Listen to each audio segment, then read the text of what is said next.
അടുത്തായിട്ട് ഞാൻ എടുത്തിരിക്കുന്നത് ഒരു ചെറിയ ഉരുളക്കിഴങ്ങ് നമുക്ക് ഇത് ചെറുതായിട്ട് കട്ട് ചെയ്തെടുക്കാം.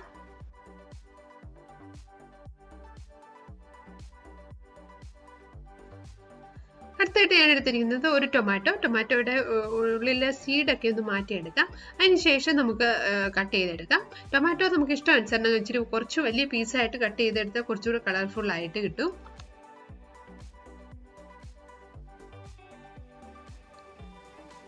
ക്യാപ്സിക്കം കൂടെ കട്ട് ചെയ്തെടുക്കാം. ക്യാപ്സിക്കവും ടൊമാറ്റോയും നമ്മുടെ ഇഷ്ടാനുസരണം ഷേപ്പിൽ കട്ട് ചെയ്തെടുക്കാം. ഒരു ക്യാരറ്റും കൂടെ നമുക്ക് കട്ട് ചെയ്തെടുക്കാം.